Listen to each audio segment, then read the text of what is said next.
Good evening. I'm Dharmendra Gordon, and this is Vegan Zenergy Awakening number 32. Welcome to everybody. I invite you all to just take a moment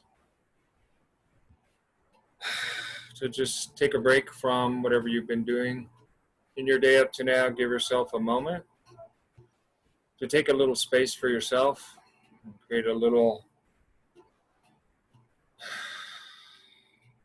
gap where you can just be with yourself and present, and just sense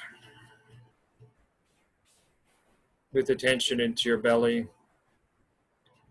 And as you sense into your belly,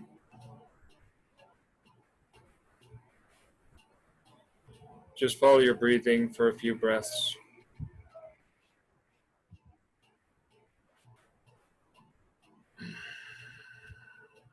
Just tap into your body right now and whatever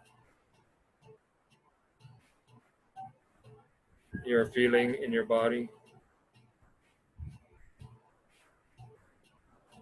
Just allow yourself to feel that now. And just stay with your breathing.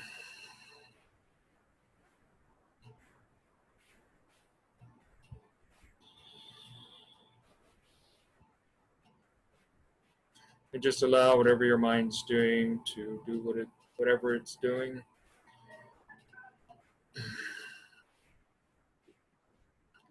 And just kind of watch your mind and whatever thoughts it's happening, whatever thoughts are happening. And just allow yourself to witness that.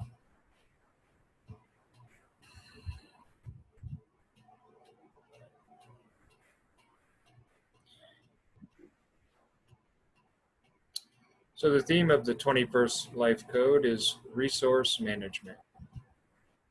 The 21st Life Code deals with who is in control of the resources, not only in terms of securing them, but also storing, protecting, and distributing them. As we are all aware, many types of resources are needed to maintain the existence of a physical body, from food to medicine to clothing to shelter. In the original I Ching, the name of this life code is biting through, and later through human design it was designated as the gate of the hunter-huntress. As animal agriculture is no longer a sustainable resource for a host of different reasons, from its profound impact on climate change to the horrific conditions of factory farms, to being the original source and main cause of all pandemics, to the force of sheer collective habit in the taking of life without any regard for the being whose life has been taken, the use of the term hunter-huntress is at best archaic, and at worst a clear indication of the level of consciousness of the vast majority of humanity, which is on par with primitive savages when it comes to their culinary culture, and also equally applies to the warlike mindset of most corporate officers and their approach to securing resources in general. When in the course of history, human groupings grew from extended families to villages, and the way of gathering resources shifted from hunter-gatherer to agriculture, individuals were hired to protect the storehouses of grain and other foodstuffs from hostile outside forces. This tradition continued on through the ages, and this once original guardian and protector eventually became elevated to the status of king, and has now been transformed into the office of president or prime minister, or whatever title is given over to the supreme commander of the armed forces for the protection and safekeeping of person, property, and material goods. This system has been maintained and kept in place up to the present day, and is the pride and joy of the modern day powers that be, that ensure that this greed-driven, top-of-the-pyramid hoarding economy of slave drivers is maintained at all costs through violence-authorized institutions that enforce the laws that they lobby Congress to enact for their benefit.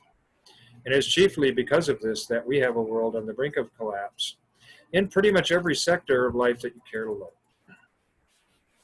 The shadow of this life code is designated as manipulation and refers to the present misuse and abuse of power by the leaders of almost all countries of the modern world, without exception, in the procurement, processing, and distribution of resources. This manipulation of resources and the mechanisms set in place to deal effectively with those resources function on all scales of the human experience, from the individual to whole nations, and is governed by fear and greed. Like hunters used to do in their pursuit of animals, modern institutions use trickery and deception to maneuver themselves into advantageous positions where they can take advantage of the circumstances to leverage the results of their business interactions to end up in their favor, and more times than not to the detriment of their competitors, contributors, and clients. On every scale of the application of this life code, at the shadow level, gain is derived from the loss of some other being or entity and is at the root of all competitiveness and warlike behavior patterns, all of which is held firmly in place in the cells of our biology through the taking of animal lives just to satisfy our taste buds. In the modern medical system and the pharmaceutical industry are completely in support of this current method of resource creation and maintenance, as they are funded by the big banks whose greatest resource of revenue comes from financing war, which is again fueled by the results obtained from deceiving everyone into believing in the necessity of animal agriculture. And even though this life code is primarily relevant at the tribal level of the human experience in relation to our genetic intelligence, so much of what it is about that was initiated ages ago has become the rule when it comes to everything having to do with resources, whether that be at the collective level of our existence as a whole or even at the single family level. As we awaken to and become aware of this incredibly unevolved state of affairs and the reasons behind it remaining that way, we discover that deep inside of us there is arising a very powerful urge to no longer support this sick and diseased way of coexisting with our fellow man, and something also inside begins to reach out and guide our actions into finding alternatives to our present greed-driven human predicament. We start to become ever more aware of the lack of resources in so many places, and for no other reason than the never-ending greed of those at the top of the money chain.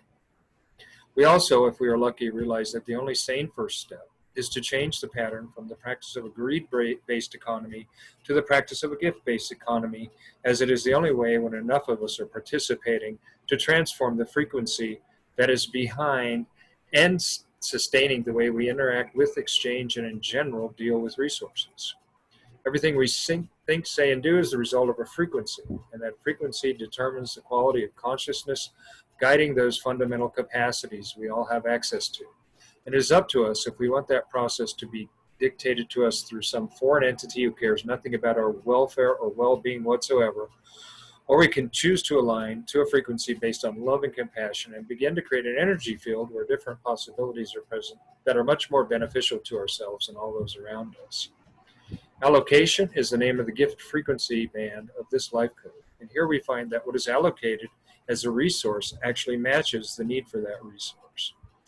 And at this level, in the spectrum of consciousness of this life code, the playing field is leveled out, as the motivating factor in the utilization of resources comes from a life that is lived by being oriented to and following the promptings of one's inner authority that is already in tune with great nature directly through the vehicle one is occupying during this lifetime.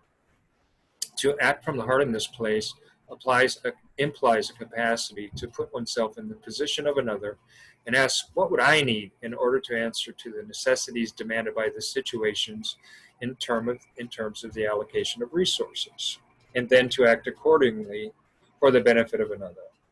To be in the heart is to be naturally in tune with nature through the connection with one's body that is also shared with all of life. The body has a language all its own that is capable of picking up signals from and responding to any and all facets of nature, whether that be through other forms of life, the elements, atmospheric conditions, solar and planetary influences, and on and on. It is also by being in tune with and observing nature that so many of the inventions that have improved the quality of our life have come. And it is to this truth that the term allocation is most aptly applied, as nature is always working through the principle of dynamic equilibrium to answer to the arising of any kind of imbalance by allocating resources as is necessary. So also does the gift of this life code mirror this principle found in nature in the handling of resources in the human domain. Through the Siddhi of Fulfillment, we arrive at the essential core that contains the true nectar of this life code. As all of life is one, we realize that there is a way to live in harmony with all of nature that not only puts us in touch with all the resources we need, but that the very way we do so puts us back in touch with the source and substance of all sustenance on every possible level that we are capable of experiencing. We literally become resourced as we are put back in touch with the fountain of eternal life, which is a real and actual resource of and for the spirit. Another phenomena that occurs at this place of realization is that we stop providing resources through our habits of moving, feeling, and thinking to dark entities that literally feed off the non-material aspects of our existence. Dark moods, cruel thoughts, and hateful actions drain us of life force, as they are essentially negative in nature, and anything negative, just like in math, takes something away. And in fact, as we give more of our time, energy, space, and material resources to the most optimum functioning of all beings everywhere, we start opening ourselves to being fed by and having access to resources of a higher order, all geared to the continuous development of our consciousness more and more in a way that is capable of expressing the truth of our spirit. And as a result, it is possible that we may become a resource spiritually and in other ways for those around us as we develop the capacity to provide resources in a multitude of ways. Somehow everything we need to be fulfilled in this life is already there inside of us and is just awaiting our awakening and inevitable discovery. And this life code is the map to this and other discoveries through the right use of will. As it is through the right use of will that everything we truly need according to our innate and authentic design will be provided to full satiation. And that is the essence of what it means to be fulfilled, which is the Siddhi of this life. All right. So that is our theme this evening. I will start out by trying on the shadow aspect of this life code.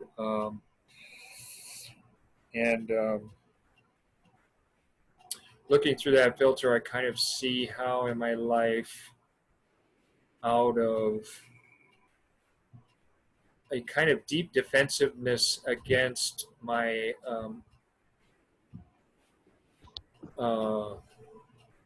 resistance to the thought of perishing physically in some painful way, and contracting energetically as a result,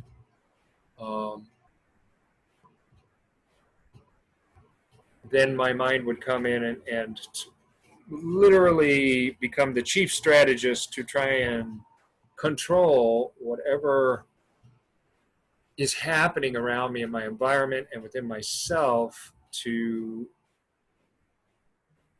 kind of direct or manipulate is a good word, to make things go in a certain way so that this fear of losing whatever resources I need to stay in my body will stay present with me. But as a result, it tends to be a very selfish thing that when I put myself in that place. It's very selfish, and I'm really just looking out for myself. My awareness is not extending beyond my own form and its needs and its emotions and its thoughts, and there's no sense of. It's kind of like being a caged animal that is being provoked, and the only thing the animal can think of is how to protect itself.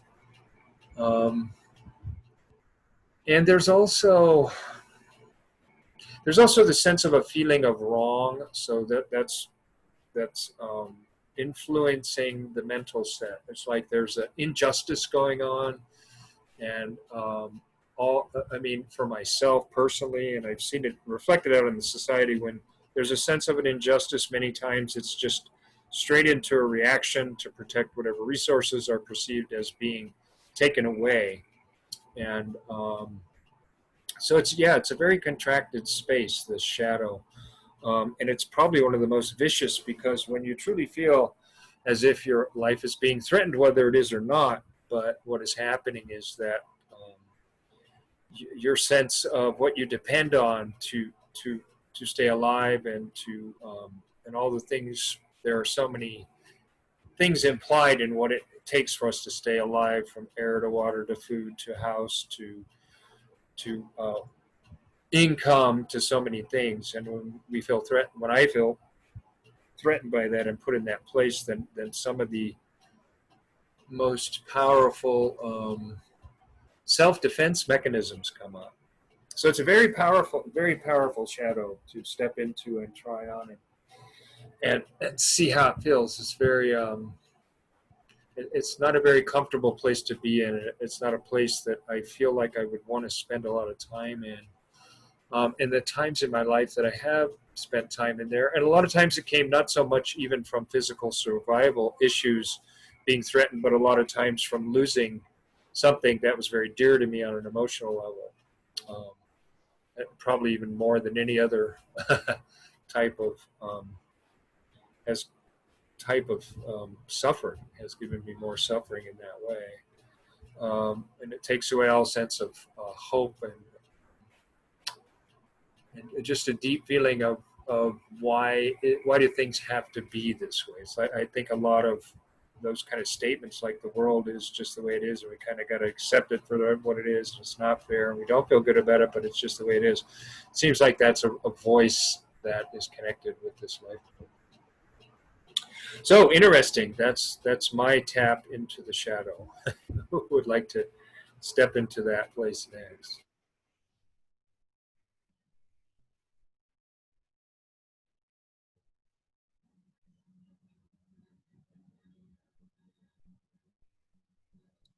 I'll go ahead and step into that shadow.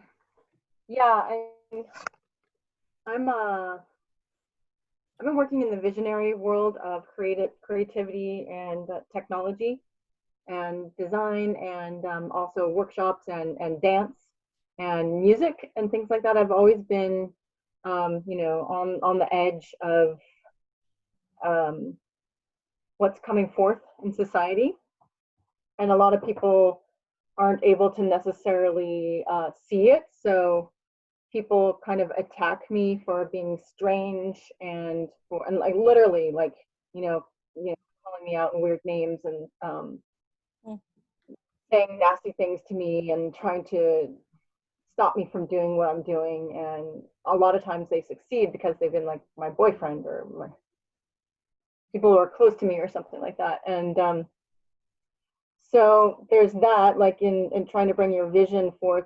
But the other thing is in working in the visionary place in technology and in and just being someone who is highly capable at all kinds of things because I've worked in technology, I'm able to, I can do everything. I can do design, I can do animation, I can do audio, I can do video, I can talk to the developers, I can code a little bit, but not really that much. It's one of my worst favorite things. Um, and then I dance and I sing. And when I bring myself forth to people of my capabilities, they often don't have the capacity to understand all that I can do, nor that I'm a futurist and that I can develop future creations and that I'm into developing consciousness. So they often try to put me in a box of where they want me to work, and they have no desire to know who I am. I'm going to put my video on. They have no desire to know who I am, what I'm about, or it's always been like, well, are you pretty enough to fit into our box because then you can represent a the sexy lady, and who cares what you do, or or look, she's talented and we're just going to use her as a commodity and throw her away. Like, let's just take all of her goods, all of her capabilities, and not pay her, and who cares if she eats or have a home. So I got to the point of helping a lot of people on a lot of things, and then being burned over and over and over again, to the point where I never got to actually live my youth.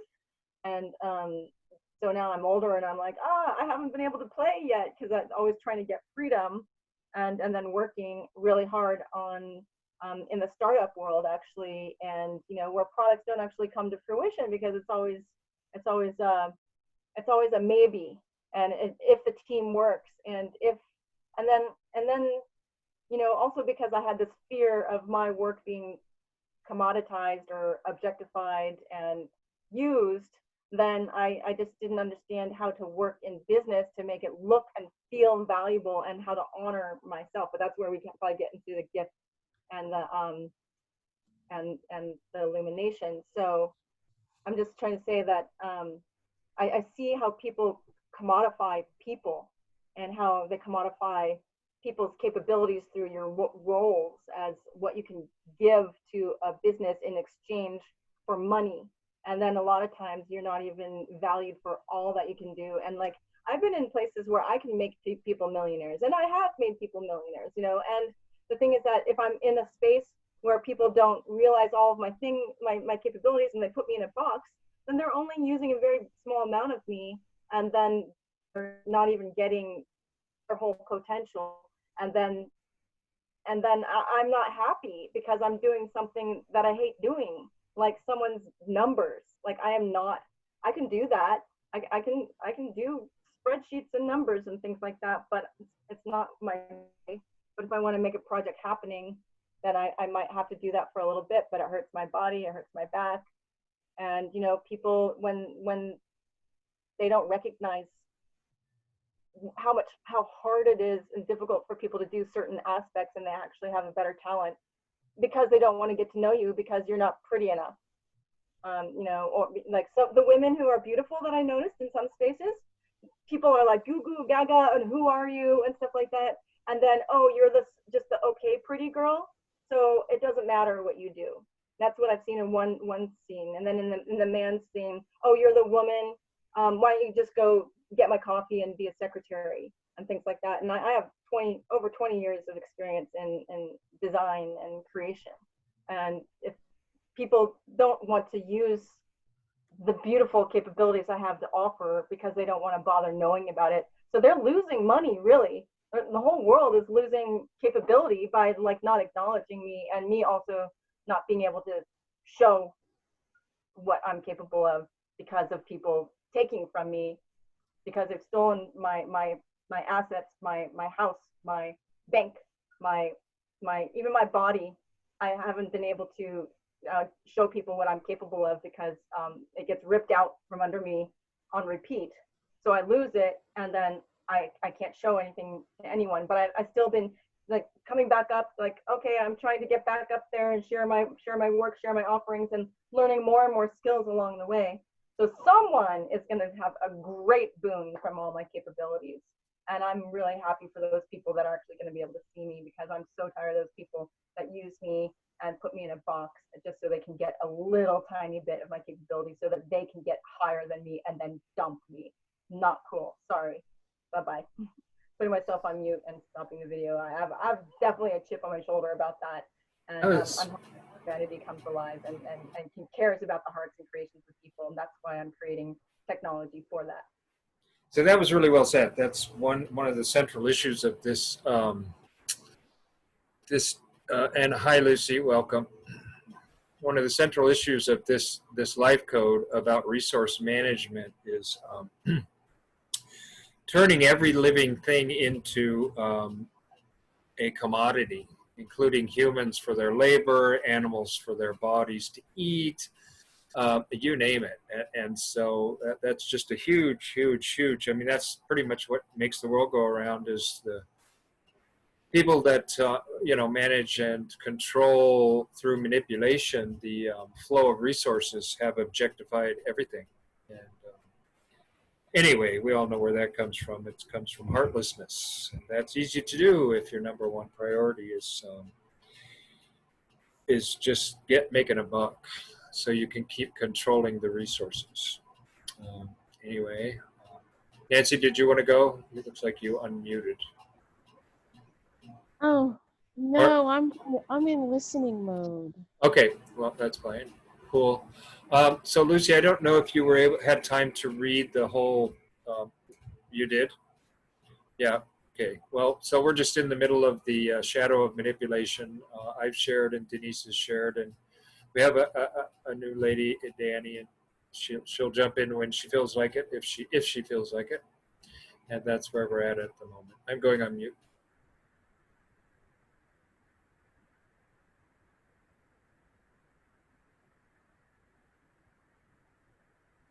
I'm just going to say that I'm just really kind of listening and trying to grasp what this group is about, and I just recently found out about Gene Keys like a week ago, so I haven't read the book or explored anything there. Yeah, so I'm kind of listening, observing, if that's cool with you guys, you know. Yes, Thanks. highly recommended your first time through, unless you get a real strong hit about clarity about something, and then you can speak it at whenever. Yeah, very cool.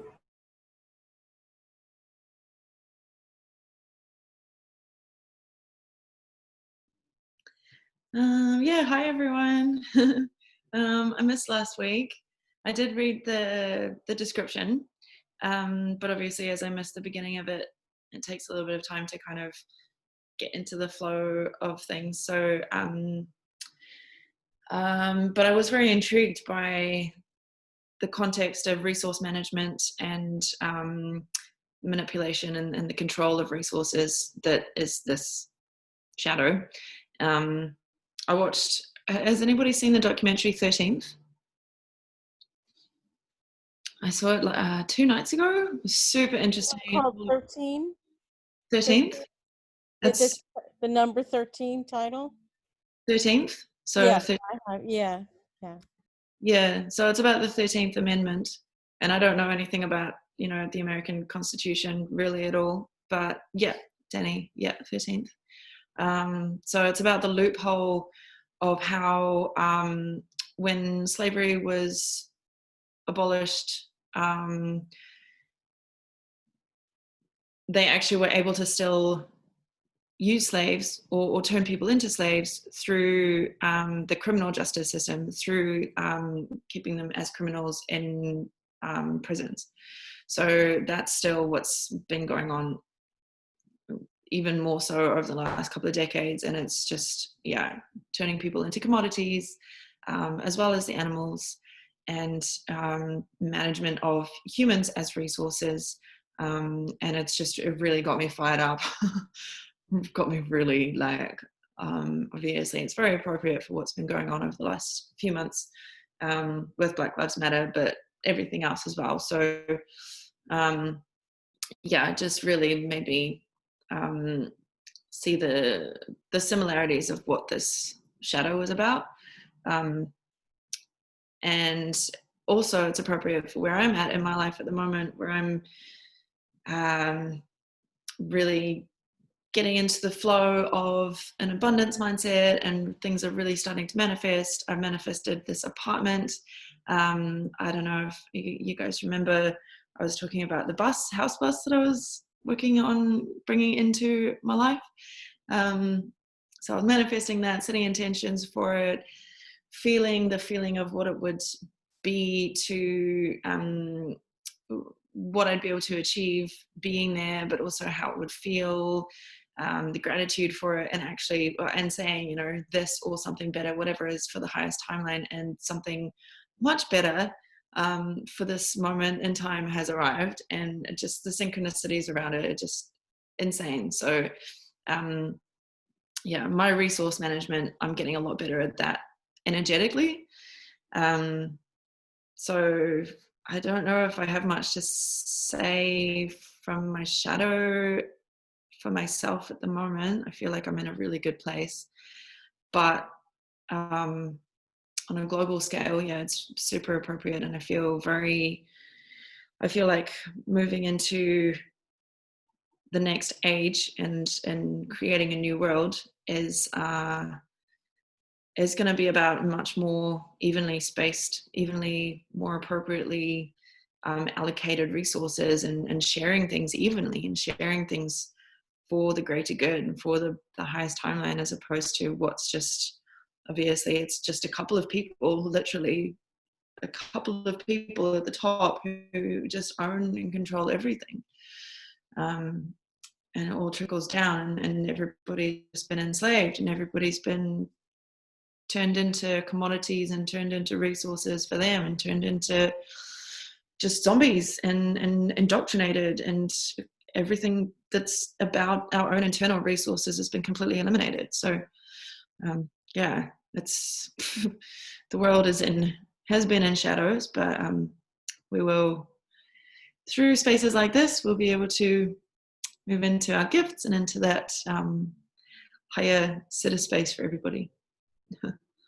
That's me for now. So just so you know, Lucy, when I started this evening, I kind of made a slight shift that makes it a little bit, I think, a little easier for people to get into things like shadow. We're not so much focusing now on whether we have something like that going on. What I literally did is said, I'm just going to step into the shadow and see what happens to me. Just like we do when we go to the sitta, but instead we do it with the shadow also. So that way you don't have to like try and, well, I don't really got this issue going on right now with this shadow, so I don't, or have to worry about how you see it in the collective. And either of those are fine too, but I just found that it just spontaneously happened this evening. I said, I'm just going to try this shadow on and just see what happens. So I literally put myself in the shadow space instead of trying to find it or figure it out or wonder if I have it going on. I just made myself have it.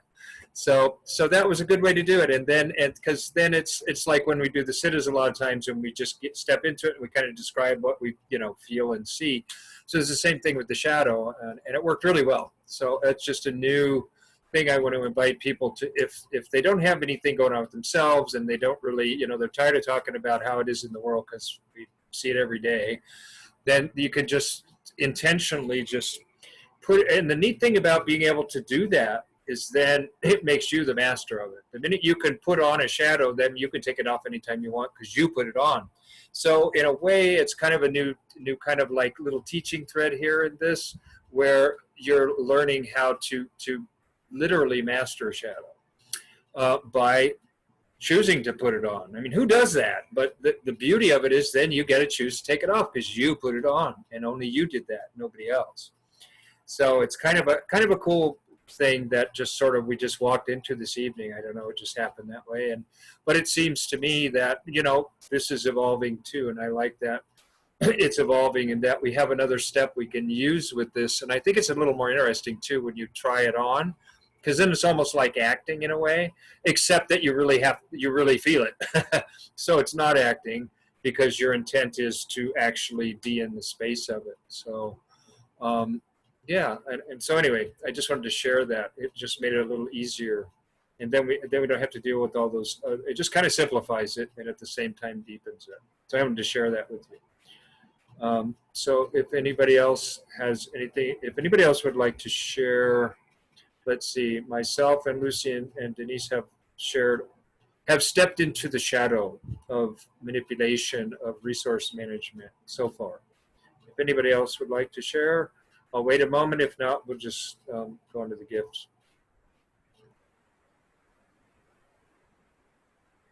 Can I just quickly say, I've been wearing this coat was given to me, this jacket was given to me a couple of years ago, and I feel like when I put it on, I feel like I'm putting on my shadow, but and I love it. I really love this, but it looks like a shadow. And I was just about to put it on when you started talking about putting on a shadow. And there's some things that I could say about it, but just wanted to point that out. It's just interesting. Yeah, that is interesting because the color black can actually work at all three levels. It can be a dark, shadowy thing. It can also be you don't know what's coming and it's a gift and you're anticipating something cool. And it can also be the mystery, the deep, velvety, shiny mystery of the sitta space. So actually, it can work in all the levels. Black is actually one of the best colors, because white really doesn't work unless it's like holy sitta stuff. But black can do all of them. So it's a little more user friendly. That's just my take on that in the moment.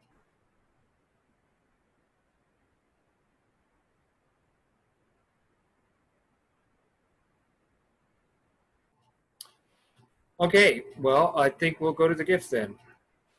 Because Nancy said she was just listening. Danny is just new and listening. And Amir didn't say anything, so I'm assuming she's listening too. Okay, so we'll step into the gift. And the gift is allocation. And allocation is it's just about providing with the need, whatever the needs are in the amount that's needed. Not too much, not too little. So it's kind of easy for me to step into allocation, because for me it's about whatever. See, I spent a lot of years kind of struggling with the money thing with my spirituality. There was a period where I felt like I was really a long time ago. I felt like I was really kind of a little too much into the thing about that, you know, spirituality should just be for everybody, and so I just shared it wherever I could, and the only way I made money was just the ordinary way everybody makes money: build houses or work as a second cook or whatever I did. That was just stuff that most people think of as a real job. And then just shared my spirituality outside of that. And then there was a period of time where I kind of got into wanting to really super highly value spirituality, and I wanted I wanted a lot of resources given to me for it, and that didn't work. Actually, funny enough, that didn't work out any better than the other way, because then I saw that it's so easy when you can, you know, make tens of thousands of dollars doing a couple hour sessions with somebody to start to get subtly greedy. It's just you don't even realize it sneaks in so easily, and then it totally changes the way you see things. It totally changed the way I saw things. And then in the end, I realized that's not the way to do it either.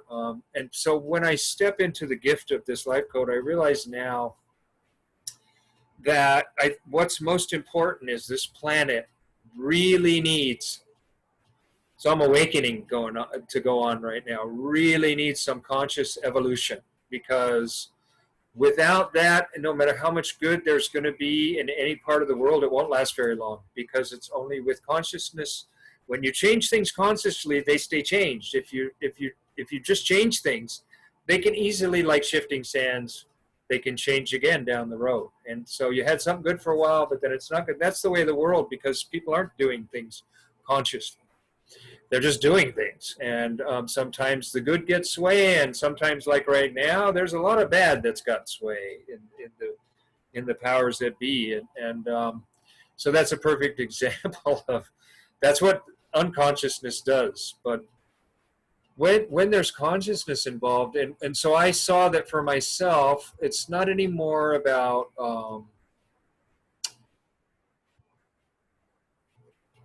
wanting to get a lot of like money for that. It's more important now to allocate a lot of consciousness, where since I'm capable of sharing some of that, I want to be part of that. I don't really care at the moment. It would be lovely if some kind of material reflection came back. But in the meantime, it's more important to get it out there. And so for me, it's that whole thing that allocation is about the gift economy that they're talking about a lot. And so for me, it's like, why do I want to wait for a better world when I can tap into the space of that better world through myself and share that with others right now? I can't think of a better way to honestly and sincerely and authentically start to participate in the creation of a better world. You know, I mean, I can sit here and talk about, well, we need all these resources so we can feed people, and we need to go out and march with, and I'm not saying there's anything wrong with any of that stuff. That also has to happen. We also need to go out and protest things we don't like, et cetera, et cetera. I participate in those things from time to time when I can, and it's not too hot here in Arizona where it's 110 for weeks on end. It's a little hot to be out there. But at the same time, it just occurred to me just within the last 9 months or so that I want to be the change. I don't want to wait and talk about the change or how to figure out the change or wait for the money to come so we can buy all the food to feed all the starving people or whatever it is. And like I said, those are all beautiful things if you have those connections to those kind of resources. But what I see is that the only thing, in fact, to be quite honest, from the gift space, and why I'm so adamant at just sharing it now and sharing is wherever there's a channel that can open for me, or however, I'm going to share whatever I've uncovered in 50 years of meditating and doing a lot of spiritual practices. Is that, you know, if a certain number of people don't wake up on this planet, it's the balance. We're not going to be able to equilibrate the vast amount of darkness that's taking over so quickly this planet, and we've already, let's face it, we're already in mass extinction. It's not coming, we're in it now. So it's just a matter of, can we stop it? Or is, and the only way I see that's possible is we have to affect the consciousness field first. If you don't affect the consciousness field first, it's not possible to do anything with any kind of stability, with any kind of, talk about sustainability. Consciousness is the only thing that is actually sustainable, and from that space, if you do things, they can be sustainable. Your actions, if they're based on consciousness, they can be sustainable, because consciousness is sustainable at a certain frequency. But if it's unconscious, then it's like your dreams. You ever notice your dreams? Nothing is solid. Everything is shifting all the time. You're here one moment, you're there the next. That's what unconsciousness is. You can't build anything on it.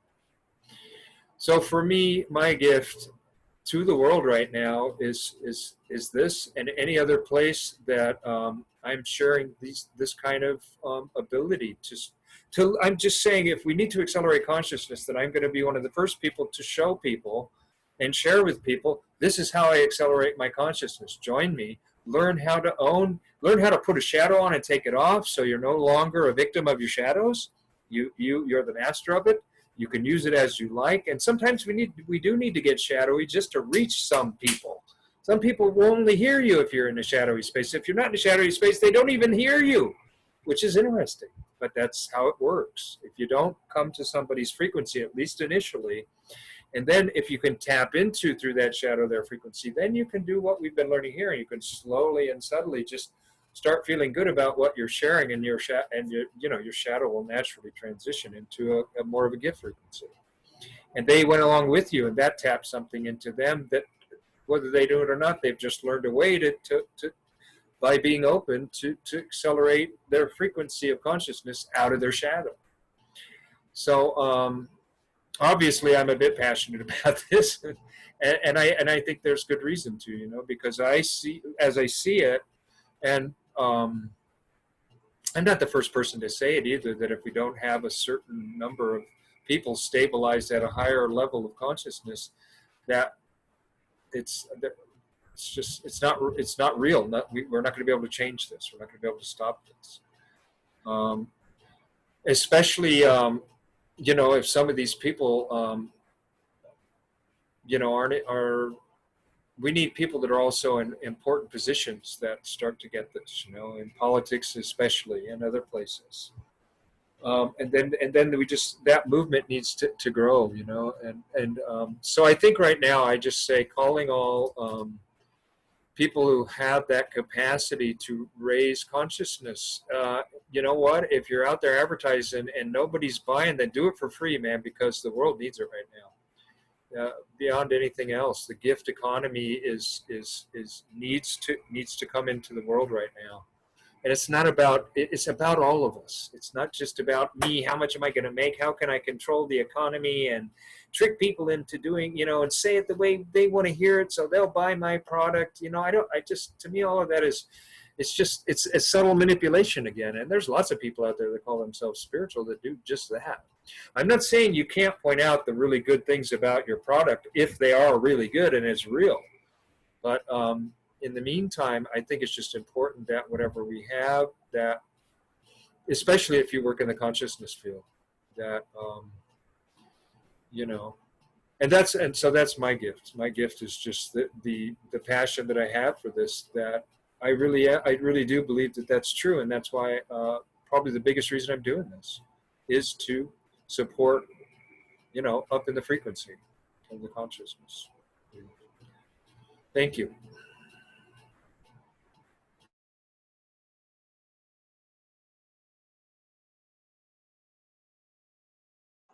Hey, I just want to throw this out a little bit, if I may.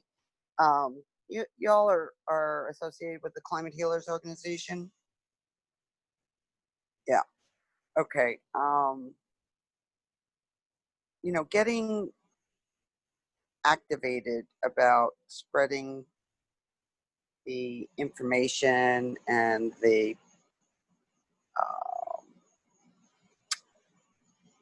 projects. I want to say projects, but it's not really projects. It's proposals concepts, systems of organizations like that promote harmony and peace. I mean, it's actually, I think, dual-fold in the sense that you get to shift yourself as you start working on behalf of the world in this way. But there are systems out there that are available that, if we kind of, in a unified sense, started actively spreading the word, with whatever uplifting kind of energy we could bring to it, in a sense, you can actually, create a shift in consciousness. So it's like there's a point where you've gotten your information and you have to get active about it. You have to get active about participating and spreading it and sharing it and bringing more people into the realm. And what that does is it satisfies a lot of internal frustration and overwhelm, but it actually helps the system or the new idea, the new society, the new way manifest. So I just wanted to throw that out there because, I'm fairly new to it, but I'm finding that it's not good enough just to change my idea. I have to get active about sharing the information and turning other people on to this idea. And the more playful and joyful we are about a creation, the more lightness we can bring to it, the more the universe will respond, and the quicker the universe respond to bringing that thing into being.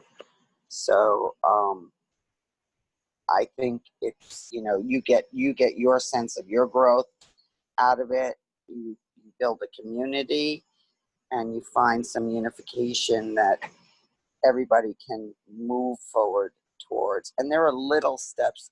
There's an organization called Reap Goodness, which has systems based on a vision of cooperatives for reforestation.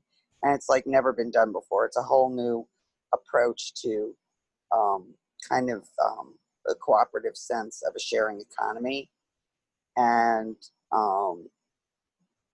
there are visionary posts that they produce with actionables. For example, we see a new Earth with where she, takes care of all her beings, big and small. And then there's like 2 little pointers under there. Start a conversation about this with your family and go visit an animal sanctuary or something like that, And the more people get turned on to thinking about it, sharing about it, and then actually taking steps in the physical world towards it, the more people get drawn into it, and the more it gets, to be in creation. So my own personal take is, and it's not just my take, is that we're kind of in a let's get this going mode, and we can make our little choices and, in our homes, but we have got to share this possibility for mass shift with others and get people on board, even just to share the idea with other people and bring them into the fold and have a shared vision that we can align with to actually do everything, the steps we need to do to bring it into being. Does that make sense? Yeah. I was given a channeling in 2011 about playfulness, about creating, manifesting with light. And I'll have to dig that out and share it somewhere. Maybe I'll post it on one of our climate healer spots. But if y'all want to follow each other so we can maybe get a little momentum even out of this group, be happy to share my my name or my link if y'all want to do that in the chats, and we can follow each other and maybe kind of get aligned in that degree. So, you know, yeah, I mean, it's just something I learned about manifesting, you know, and what's going to carry us forward. It's as we all kind of are trying to raise our vibration, as it were, to the lighter feelings. Thanks.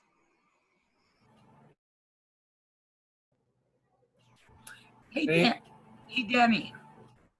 This is Amira. You came on for my post today. Thank you for showing up tonight. I really appreciate it, and I love your input. Thank you so much.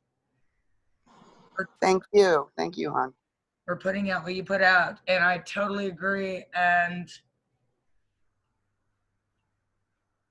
I'm showing up late to the meeting, but I just kind of got inspired by what you put out, because that's exactly, you are totally on, you know, the same level as what Darminder is saying. You know, that we really have to start,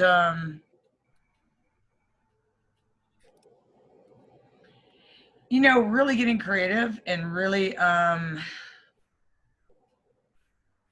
you know, really being the best we can be at what we envision, what we would like to see, you know, the light in the world, and how to produce that more and more.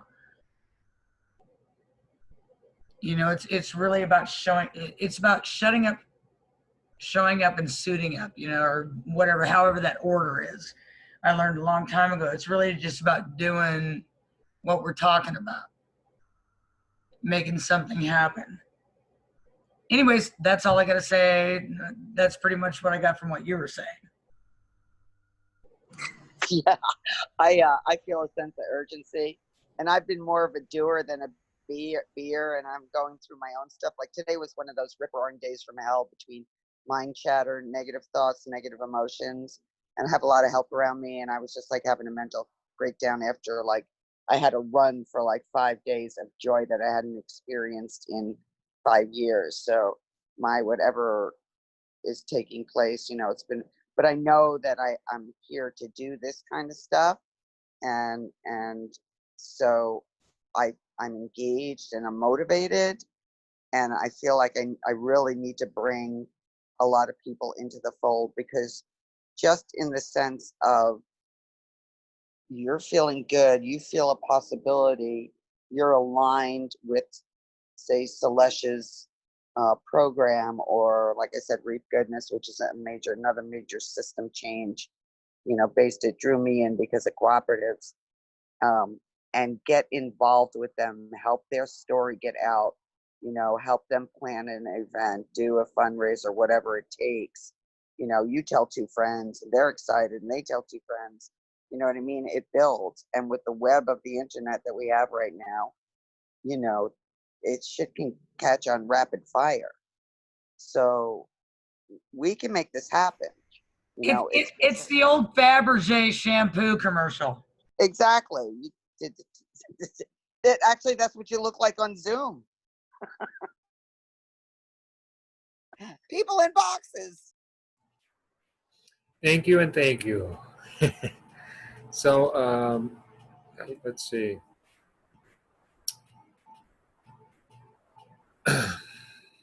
Yeah, so that's kind of the essence of it, is that what I am picked up from that, what I sense from that, and what's being conveyed from that is that each of us have to find that passion inside and start moving from that place. So, and then we basically, the allocation of resources becomes our, whatever we can manifest into the world for the benefit of all beings. And that is, I mean, you can't give a better gift than manifesting whatever it is that's coming out of your passion.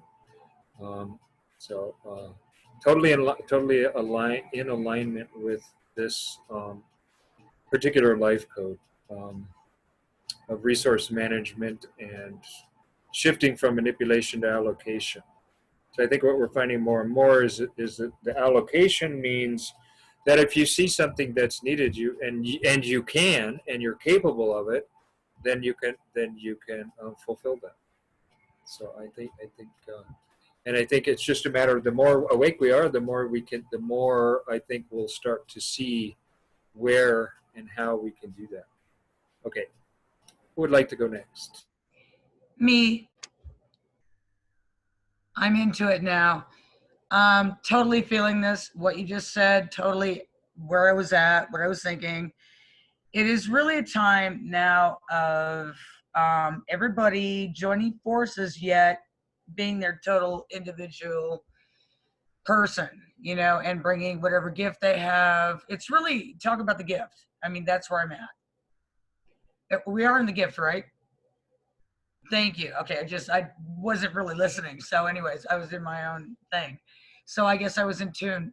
You know, the gift really is everybody right now getting in touch with that. Everybody. I mean, everybody getting in touch with that.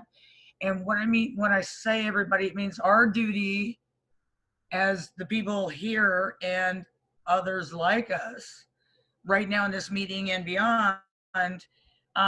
We somehow have to learn to take on the responsibility of how do we get people to move and join in. And it's not just through veganism, it's through a lot of things. It's through whatever gets there, I hate to say it, but whatever gets there, go, because I'm a vegan. That's not, you know, that's one of those things I'm cutting out saying, but really, you know, to say it like that to anybody out there, you know, whatever it takes to get that place in them that makes them choke up and go, uh-oh, you know, I gotta bring awareness. I gotta, you know, do some things different. I gotta, you know, be selfless as opposed to selfish. You know, that's always been my big plateful has been trying to get people to become selfless. It's like one of the most simplest things that we're born in nature with. Automatically, we are that when we enter into the world.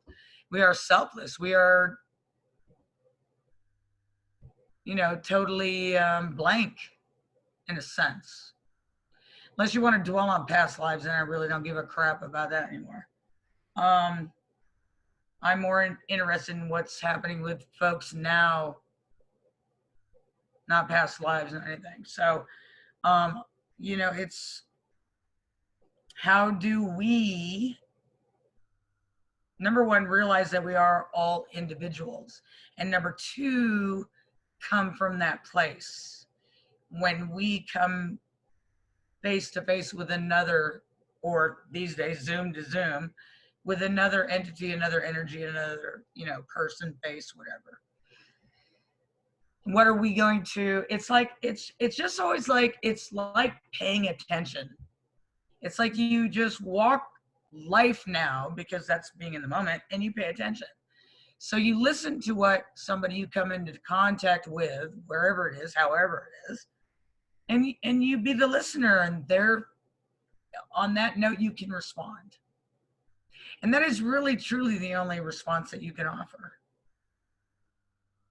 is if you come into contact, listen, get in tune, and then respond. So, you know, that's a hard thing to teach, but that's what's really needed in order to get this shit turned around real quick. That's not going to happen. I'm not under any kind of fantasy about that, but I think the more that we put it out, the better chance we have.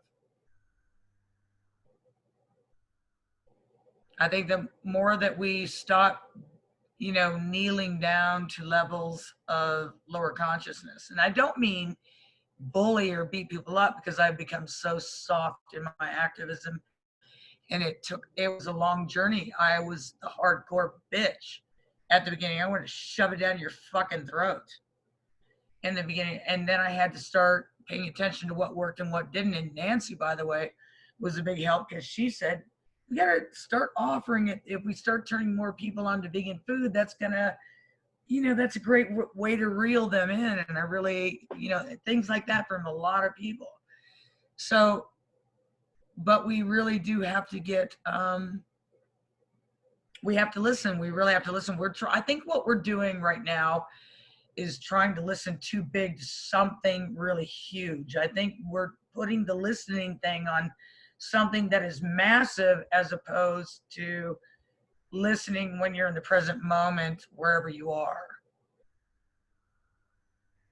So I think that right, because we feel this sense of urgency to like step it up a zillion notches and wake up, but it's not really about that. It's about more, I guess my point tonight, my gift is that I want to share with people that it's really, keep it simple. Be aware in the moment where you're at. Are you listening? Are you hearing? Are you observing? Are you the witness to yourself and everything that's going on around you in that moment, in that present time? I won't even say moment, that present time, that scenario, whatever it is that you have to experience on whatever level. Just, you know, remember to be there with yourself and act accordingly. That has been probably one of the greatest things I've ever learned as far as listening and being able to respond. Because it's not about me. It's no longer about me having any, you know, and I really, I'm going to cut this, I'm going to end this up here because I know I'm going on too long. But I really have to say one thing is that in my life, one of the greatest things I ever learned and ever was really passionate about was Reiki. And I pursued it wholeheartedly. I mean, for like, you know, 3 decades. And took it all the way into mastery. And the reason I say that is because I get to feel a lot of energies out in the world and observe a lot of different things. And I'm not saying nobody else does, but I'm saying it's just a very unique way of doing it, of being part of the universal life force energy when you're going through it. Anyways, and anybody can do it. That's the beauty of it. I'll just give that a plug. Everybody has it in them. So I'm nothing special. I just happen to put my passion into it. But what it's done for me is really made me a witness. It's made me learn and observe a lot of people and not say no to my growth, you know, and having like a pig-headed stubbornness. Again, I'm sorry, pigs, because you guys are really smart, but you are pig-headed, and there you go. I'm going to flop in the mud. Yes, I'm going to do it. Anyways, all right. I'm going to end on that note. Thank you all for listening.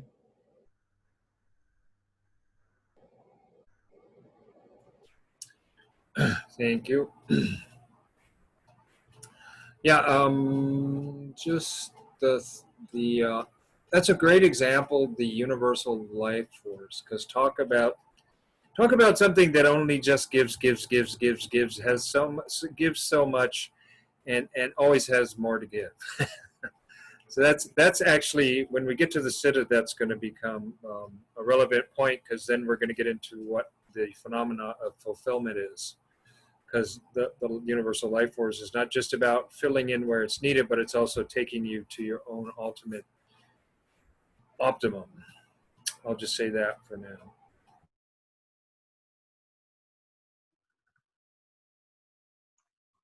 Hi. So, I'm listening in and out. Can you just tell me the name of the gift again, just so I can, Allocation, like allocation of resources. I remember hearing you say allocation. Yep. So, yeah, I mean, in proper allocation of resources, such as me as a human being, I really believe that there can be great gifts, and the way I'm being more sacred with my arts, rather, and I've had to raise my standard a few times and learn to say no, because when you're gifted and you have a lot of capabilities, everyone wants your work, and they're going to try to put it towards their project because they can't all do it. So especially when you have multiple talents, and so I'm learning to allocate my own capabilities in a better space, and more allocate it for what my true passion is, and what my highest excitement and what my heart really feels good about, and also being able to activate others, because since I have had so many different roles and capabilities, I'm able to know what everyone else is doing. I'm like this I can do a lot of integration. So I'm doing this synergy work right now, and it's very satisfying, because before I was alone in my silo working for someone else, and then then not feeling fully respected, heard, or seen. And now I'm in this, you know what, I'm just gonna call my friends together and see what we can create together, because all my friends have really cool skills. And so how can we put this all together right now? So that's kind of currently my work at the moment. And it's just helping network everyone. And I think we all want to network in this COVID time and make sure that we are being applied as human energy bodies that can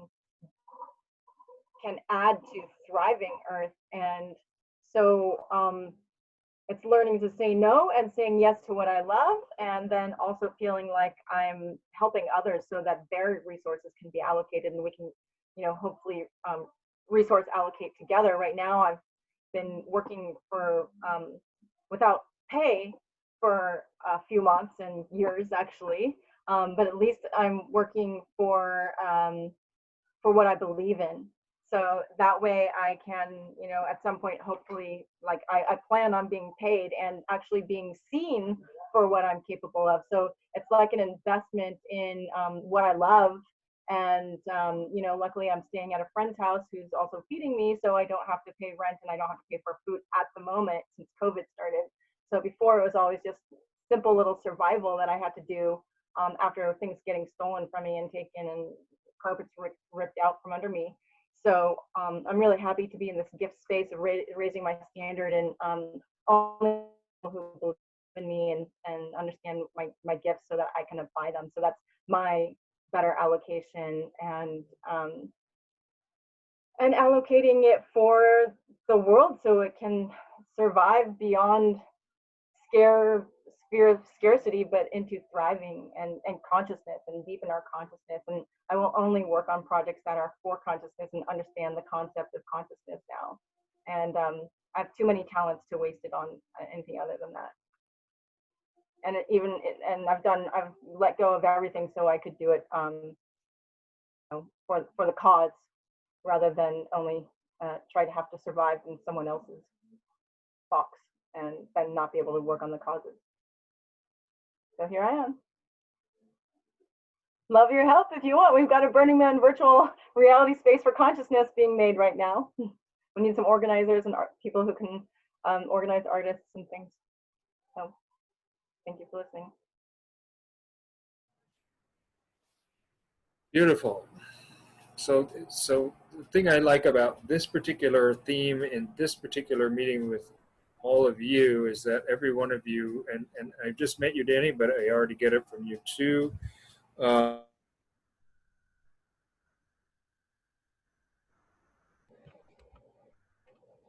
You're muted. You're muted. Yes, I am, aren't I? I said. So what I was saying about the theme of tonight and the people that are here, and like I said, I've just met you, Danny, but just from hearing what you've had to say is that everybody here is definitely sharing their passion into the world, no matter what. So so really the gift here, it seems like a really nice sharing is coming out of everybody about the gift here. So it's just nice that, because I see everybody's kind of owning that one and bringing it into the world. And it's great also if you're getting something back for it. But I think what we're all getting and proving, because I know Lucy also had to go through quite a bit of giving herself, and maybe now she's getting some receiving, but I know she was also doing a lot of giving, and I know because I was there and listening to a lot of it for a few months, and probably before that. So anyway, I just wanted to acknowledge that. I think everybody here is really got it about allocating our resources and sharing the best, whatever we have to make, Anyway, that's enough for me for now.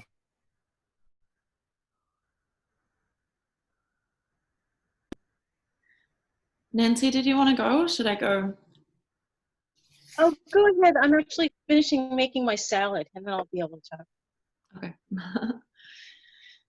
Cool. Yeah, this is awesome. Totally resonating with everybody, with everything that everyone is saying. Danny, really nice to meet you and really nice to hear yeah, I feel like your vibe is very much on the same kind of wavelength as this group, this collective, this container.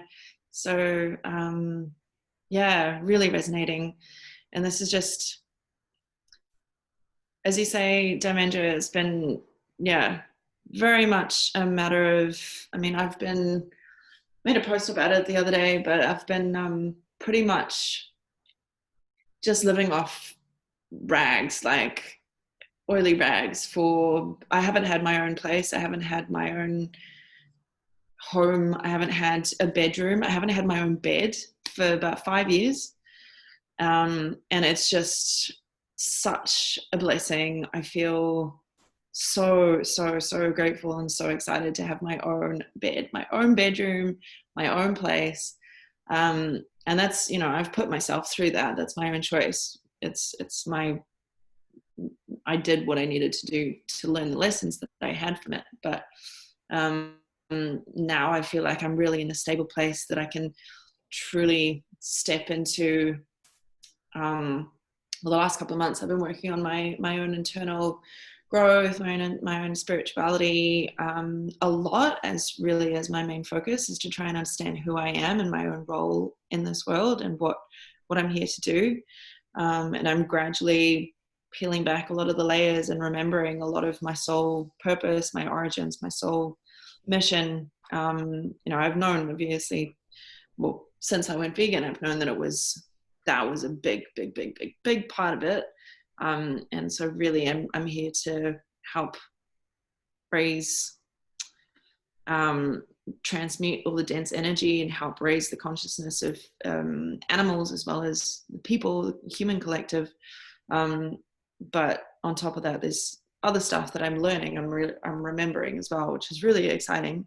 And alongside that journey has been this stepping into this embodiment of my gifts, embodiment of my light, embodiment of everything that I just want to express into the world. And it's really, it's bringing in a lot of exciting things. And this apartment is one of them. And the good stuff that we're going to be able to do from here is really exciting, really just so many ridiculous synchronicities around the whole thing. It's just, it's insane and I say that with love, and it's, you know, it's a good thing. Beautifully insane. So I'm, yeah, really excited about it. And now allocation of resources for me to be able to be here is the focus of my intention, to be able to maintain my own stability and to be able to, yeah, embody the change. I love that seems to be a theme of what this gift is. It's the embodiment of everything that we want to see happen in the world. The change that we want to see is just to be that, embody it, embody the light, embody our higher selves, embody who we really are, to be able to share our gifts truly from like a deep place of love and compassion for everyone. And so that's where I'm at right now, is feeling like I'm yeah, it's physical manifestation of everything, and the allocation of the resources seems to be evening out in my life.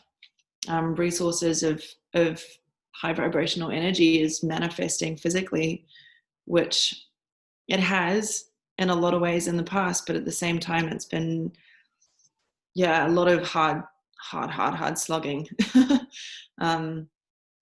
But again, they were choices that I made, and I'm glad, you know, I wouldn't change anything.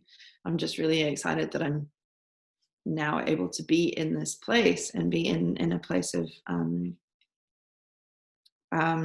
more evenly distributed resources within my life for my own, for me, and for what I'm doing with Paradise Rising, which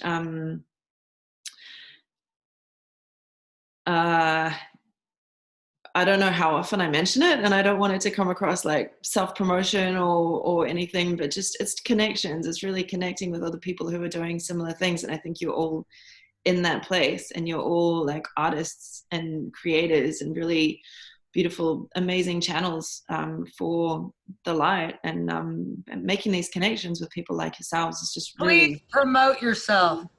thank you. Thanks, Amira. Yeah, it's really exciting because it's just, I can see now over the last few years of developing it and growing it and building what we're doing, I can feel it all coming together. And that's through my own discovery and realization that I can embody it, and I can promote myself, I can promote what I'm doing, and I can step into that light and not be afraid of, I'm not afraid of judgment anymore. I'm not afraid of success anymore. I'm not afraid of like all these things. Fear of failure, fear of judgment is a big one. Success is a big one. Can I hop in? I want to say something to you so bad, because the one thing I know about you that is consistent is your passion for making everything nicer, better. So what's wrong with that? Yeah, you're going to come up a lot against a lot of whatever, but that, keep focus there, because that's what you are. That's what I see in you. That's your gift. And your siddha, if I may. Your true siddha is your only passion in life is wanting to make life better for everybody, for the greater good. Mm. You can't go wrong with that. And I'm going to shut up on that. I had to Thank say you. Thank you so much. Ah, whoa, the cat just like, there's two cats living here and he was just having a dream. He just, wow, that was interesting. there's your sign. That's so funny. Thank you so much. Yeah, I just feel like creativity, art, beauty, just making things better with light and beauty, and really for the animals, like uplifting everybody and uplifting the consciousness of the world with for the animals as well. And really, as you I think it was, sorry, I can't remember if it was Dharmendra, somebody earlier was saying about the extinction and where we're at right now, like it's happening and it's not on its way. We're really in the middle of it, which is obviously awful. Yeah, sixth mass. Yeah, sixth mass extinction.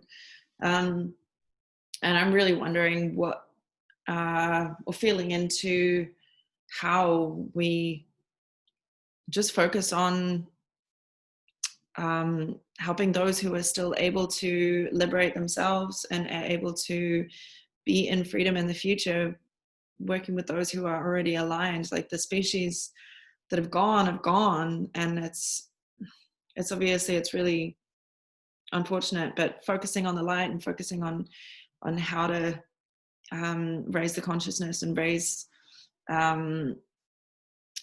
transmute the dense energy of those animals who have been enslaved, and same as us, is to move them into that next into the new age alongside us. I feel the need so strongly to intervene right now, because it's kind of what I was talking about earlier, that we really have to walk out into the world and approach all beings, vegan or not. And we have to listen to where they are. We have to feel them, one-on-one individuals, and respond. We have to, the people who are of spirituality on this planet, who have done the work, like everybody here has done a shit ton of work in the spiritual, world. That's what we're about. So how do we have to, it's not one size fits all. We really gotta just go out there and listen. We just have to hear the voice. And I know this because I've been doing it. I've been walking out there, and against all of my judgments about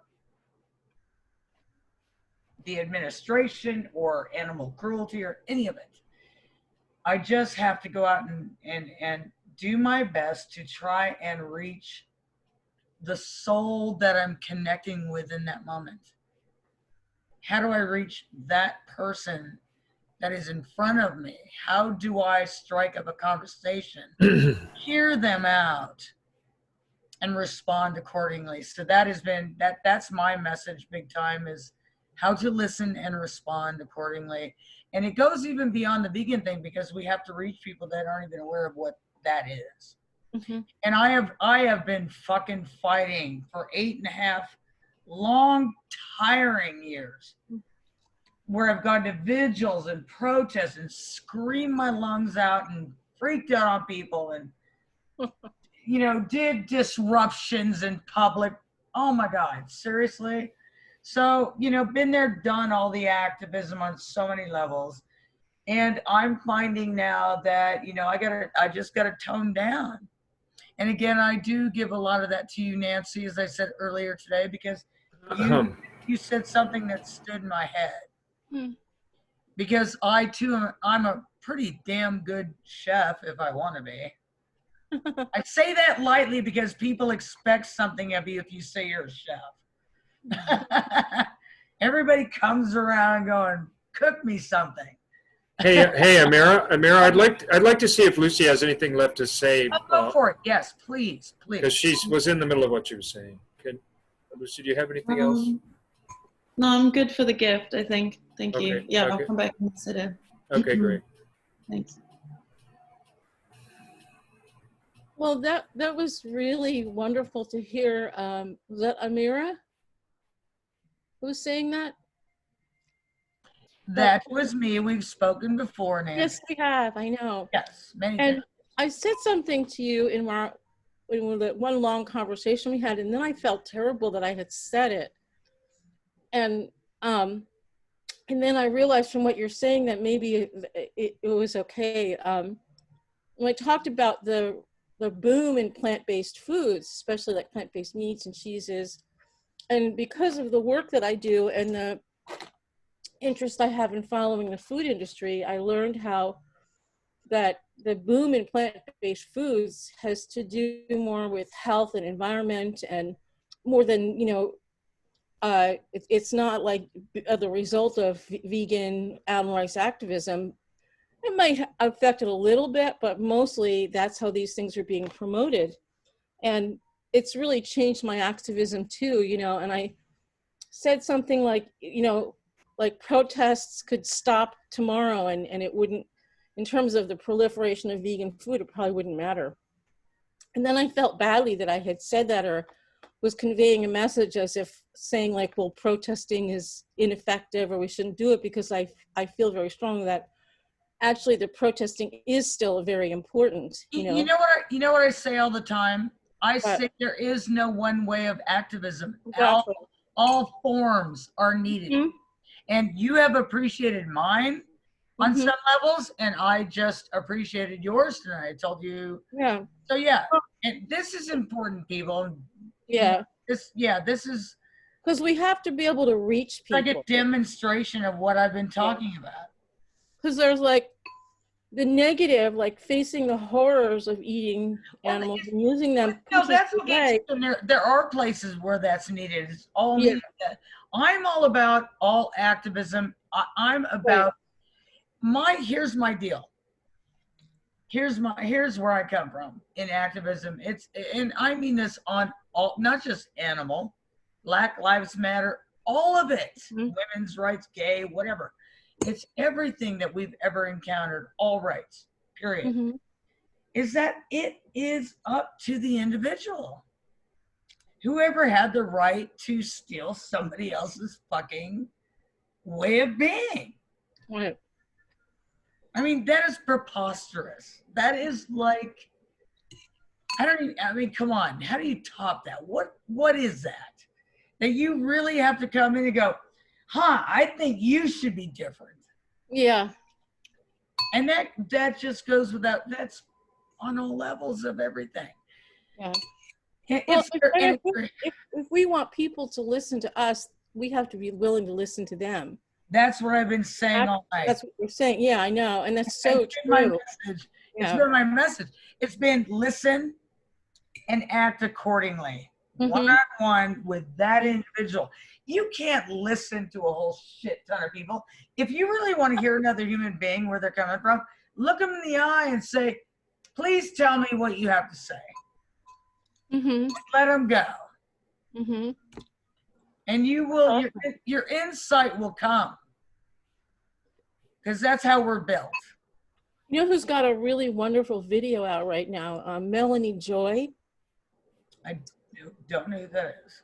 I'll see if I can find a link and I'll put it in the chat room, but it's directed at, like, you know, she nailed it like last year at the AR conference about how, you know, how the animal rights vegan act movement has been imploding because there's so much anger and negativity being thrown around because people think my way is the way and you're wrong. And, you know, I've had my share of shit flung at me too, just trying to do something really good and wonderful. Well, actually, the vegan world it's imploding right now. It is really catching on worldwide because I do my research daily. I belong to so many.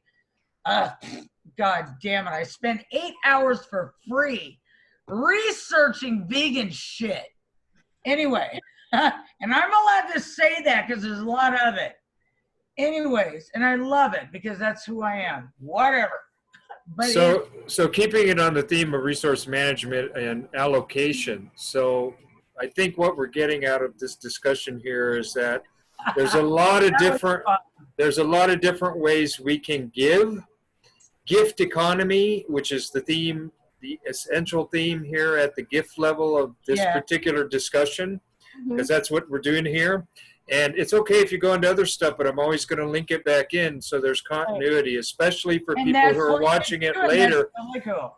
So that it makes sense to people who catch the thread later and go, oh, okay. So what we're doing here is we're seeing how we're diversifying the gifts that we're able to spread and becoming more effective in putting the vegan message out into the world. And it's deeper than just a vegan message. It's respect for all of life, and it's justice for every living creature. That we all have a right to have a life and to live a decent life here in this world. And of course, we're also going up against very, like when we talk about angry vegans and people who are that, then we're back in manipulation again, because those angry vegans want it to be their way. You got to get it their way. That's the way you got to do veganism. Otherwise, you're not doing it right, and they're going to get angry at you. Well, that's manipulation. That's resource management, which says this is a very narrow band that's called veganism, according to me, and you have to do it this way. So I just want to put it all into perspective that it's not very good resource management. And you did, and may I please elaborate on that, because I take it from you, as we always do when we work together, that what you're saying is absolutely like, you know, we're all born in this world. End of story.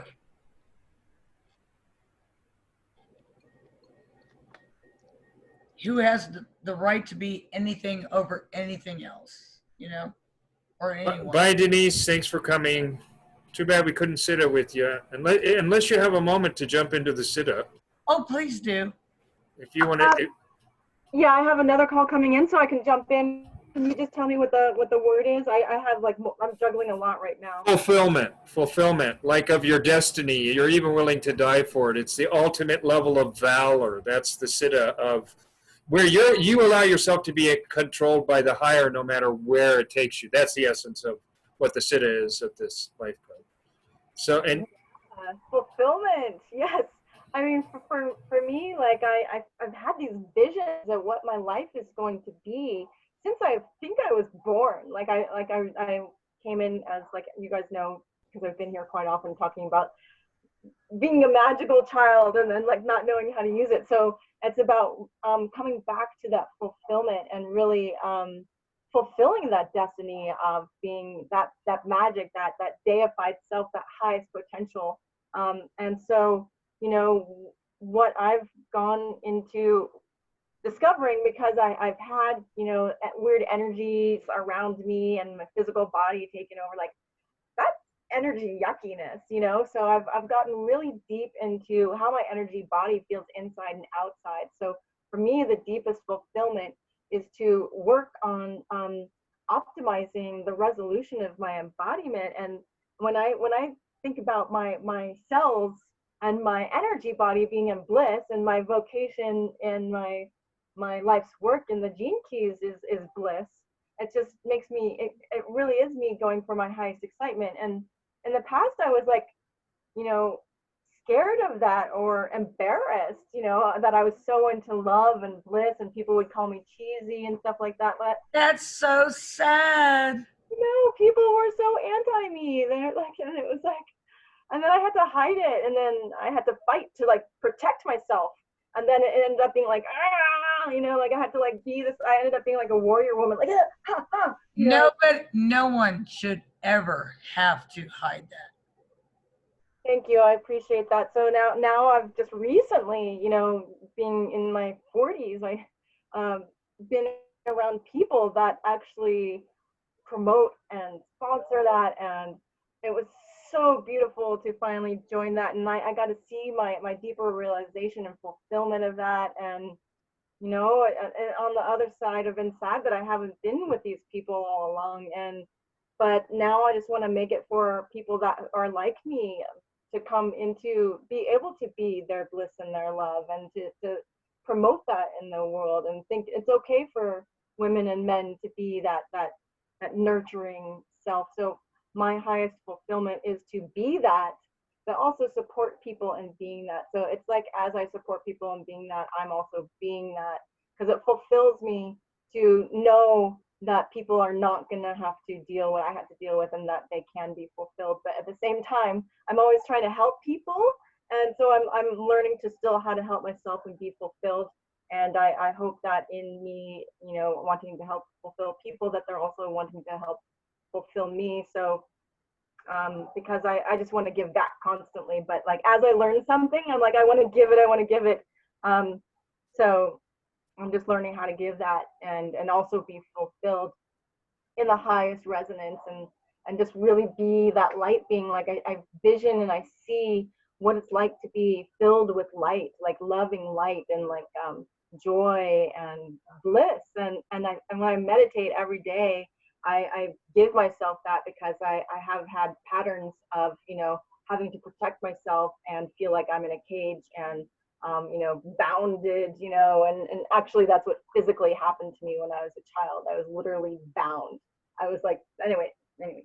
So that's like kind of torturous if you grow up like that. And I feel like on an emotional and mental level, a lot of people are kind of in that space and have had these similar experiences, but they're not talking about it. And they also want to be fulfilled in feeling the love body, the light body, the joy body, the celebration body. So that's my deepest fulfillment, is to really know that bliss in every particle of my being, but also being able to exude it and connect with people in that way, and also create kind of protective experiences, and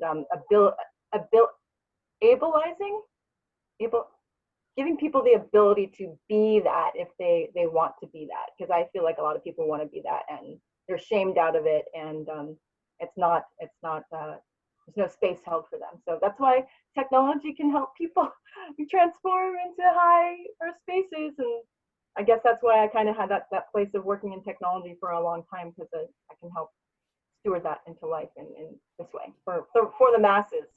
So thank you all. Thank you, Denise.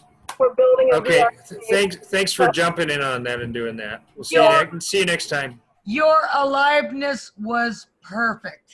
Okay, great.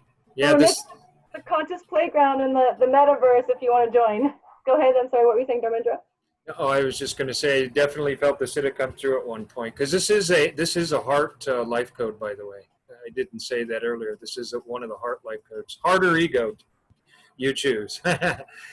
It's always heart or ego, but that was really good. And the only thing I wanted to say just before you leave, with everything you just said, the essence on this life code is that all that supportive blissfulness, the end of the sentence would be, no matter what situation you're in. It doesn't matter what's happening on the outside. It could be really gnarly viewed from the outside, but if you're in contact with that on the inside, what you were just expressing and wanting people to help people with, no matter how hard their situation is. That's the true essence of what this life code is saying. That's what valor is. So my situation is too. So for me, right, whatever. So that's what I'm learning is that. So being in the heart, and that can be, and I'm still discovering that because there's still some different places when you meet your twin flame or people that rile you up in such a really deep, intense way. How to still be and believe in the bliss, and it's a growing. Right. When you can align with source no matter what, and you're 100% all the time, no matter what the situation is or who you're coming up against, you take it right back to when you were in your childhood, but now you're standing in it fully, no matter, even if you're facing similar things, you don't for 1 second feel any less blissful. That's the essence of it. So I just wanted to share that with you because it's that powerful. That's what this is. It's about your true will, which means the divine will is coming through you, basically. This is truth. Yeah.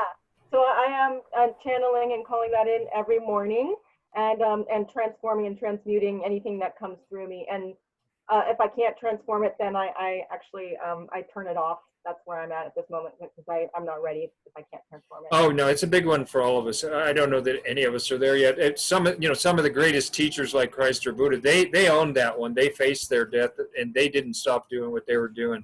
That's kind of what it's implying. And we're all working there, and we can also taste it and experience. You tapped into it while you were sharing. That's all that matters for us is that we touch that siddha for a moment. And I felt your heart light up, and so I know you touched it. And we all, we know how to tap into it. And once you tap into it, you can grow into it more. It's a radical one though. It's very radical. This siddha. It's like the most badass siddha of all the siddhas. Just want to show you guys my Burning Man outfit because I am wearing this in the middle of the night as I am designing and developing.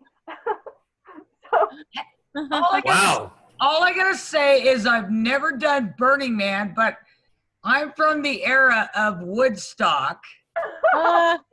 Me too. Okay, yeah. So, have a good time. Well, I mean, it's happening on August 30th through September. Yes, I've heard of it. It's. That's Burning Man? Well, here's Burning Man. Yeah. So yeah. Are you gonna go? I'm building a camp. Oh. So it's called the Conscious Playground, and she's got the energy for it. She's awesome. Go for it. I couldn't do it, but I don't. Where? It's online on. I can send a link. Yeah, put it in the comments in the chat. I can tell you, like these are the camps, and we're the bridge experience, and right now this is where the camps are. You can't. I would like to say something. You girls work out where you got to work out. I'm getting the feeling that Lucy's back and might have something to share. And I would. I just wanted to say. Yeah, thank you. Yeah, I just wanted to say, Denise, before you go, I heard you mention that before, and what we're doing at Paradise Rising, we've had plans to get to Burning Man, and I have an offering for it. So please, let's talk. Give me your email now because we've been talking about connecting, or are you on WhatsApp? Yep, I am. My WhatsApp is. Send it in the chat privately, I guess. And you gotta love the youngins. They can still do this crap. Yeah. In there, we peed on ourselves. We puked on ourselves. We did all kinds. We did all the drugs under the sun. I didn't do drugs. No, we did. Me and Derminder. Oh my God, we were 60s, 70s, 80s. Yeah. We went to concerts, all over the place. Oh my God. Cool. I'd love to on Woodstock. bought drugs on the street, man. LSD, like orange sunshine, man. Like this, like the early 60s. Well, you know what? Actually, today they took me into where it's going to happen in virtual reality, Burning Man. It reminded me a lot of like Diwali in India. It's more like super celebrative, but there's a lot of consciousness involved that I wasn't that I wasn't aware of because I'd never Well, even that heard would of be Burning Man. very cool because you and I have done Diwali in India That's right. together. Really? Oh my God. Well, Yeah, I've we done lived several. there. Yeah. Before we get carried away further, I wanted to say there's something that really resonated me with, but when you talked about the gift consciousness, and then we were talking about vegan advocacy, and it seems like it's just like a nebulous brewing around in me right now, but do some writing on that. Of, and we were talking about listening to people. Bye, Denise. Bye, Denise. Sorry, And how that gift consciousness can be such a powerful way for vegan advocacy. Coming from a place of life as a gift, and all these things are gifts instead of taking, because we were in this, Right. in this, it was some of the things you were talking about, like the hunter and the huntress and resources, and thinking You know of what? taking. Would you agree that it's not even what we used to call the give and the take? It's just like the take. Yeah. Carry I on. recently saw a documentary. It's called The American Experience. A woman by the name of Rachel Carson. Probably Yeah. never heard of her, but she was one of the original power movers of the environmental movement. She was a woman from the middle of the century. She was only 57 when she died, and it was right around the time when DDT was first invented, and the guy who invented What it got year? What year? oh, well, long decades ago. I don't know. Like 80s, 70s? 60s, something like that. I don't remember. Really? Way back then? Yeah, and right. she was the first, she was a conservationist, and she wrote Silent Spring and a few other books, and her life was very hard, and the science community or the drug community fought hard against her.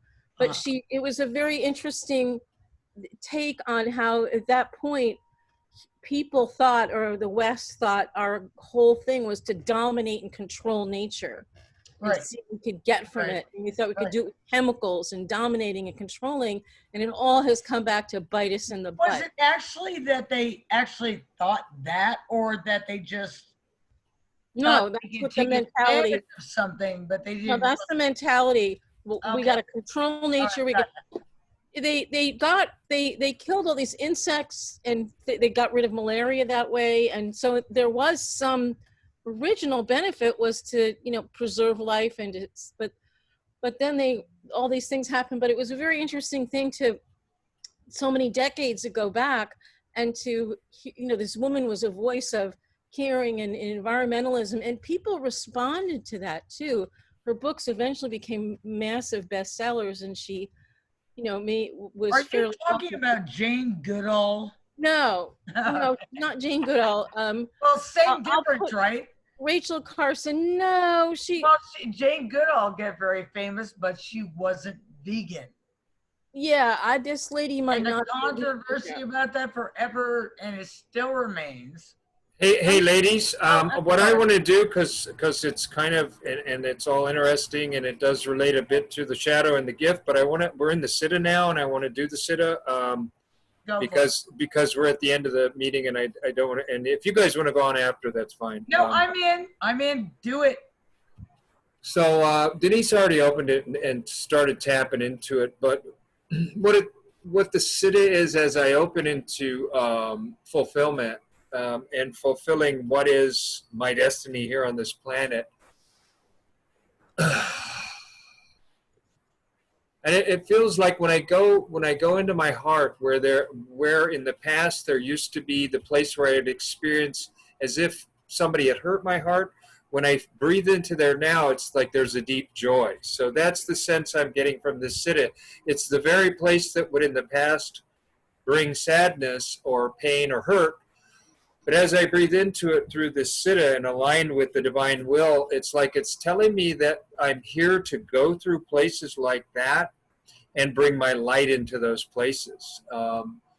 And that's a very challenging place to rise into and to accept the challenge of, is that my destiny in this world is to bring light into dark places, and to step into dark places, and to stay in those dark places, and to stay with my light, and to stay with my integrity, and to stay no matter what, in my peacefulness and the things that the veganism supports so well in me. And I'm just talking about what, as I bring the Siddha onto myself, literally like I did with the shadow at the beginning of the meeting, I'm literally putting on the That's Siddha like of the Fulfillment. greatest thing I've ever heard. I mean, that's like so really freaking cool.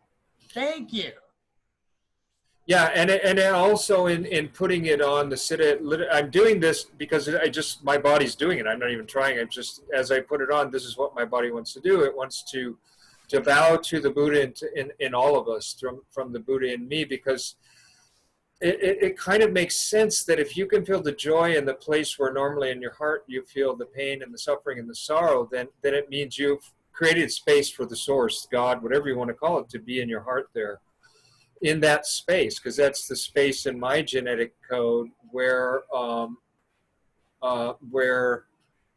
I feel that, where when the source contacts me through my genes and the light comes in from that space, the original source light comes into that place in me.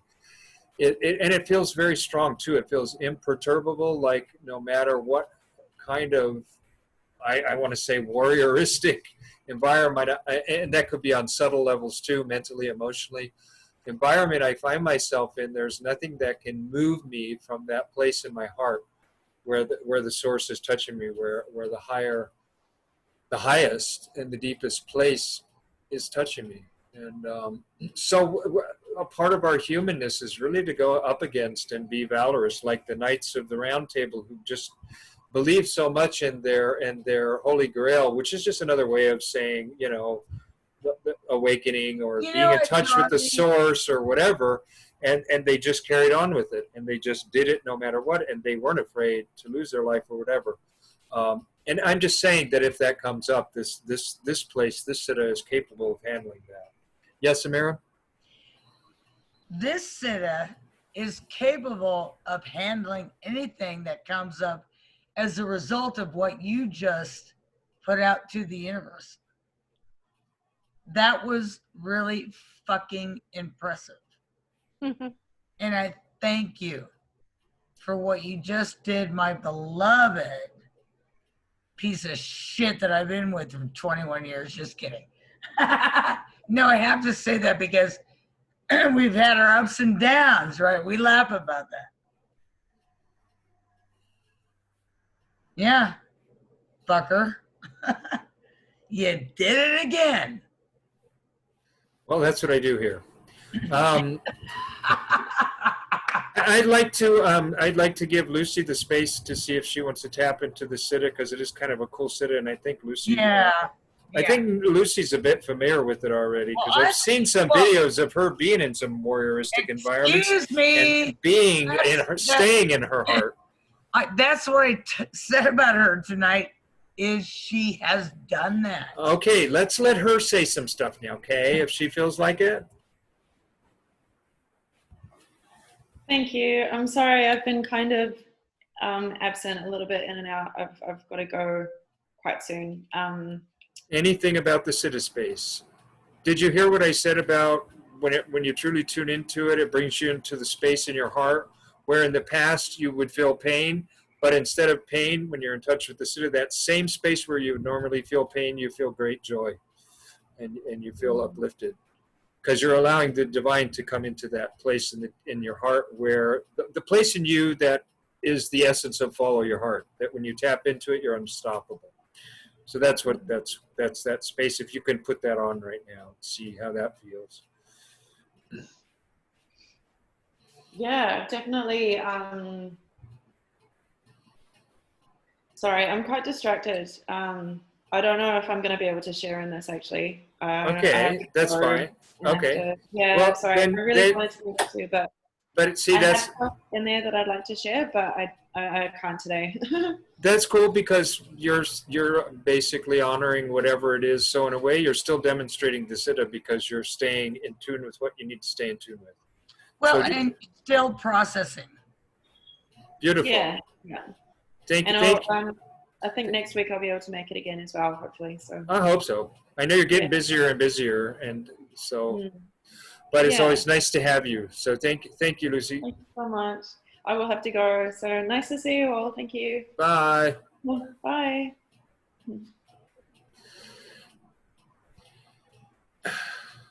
All right, so now we can just open the mics up and I think so. just share openly. I'm going to stop the recording here if I can.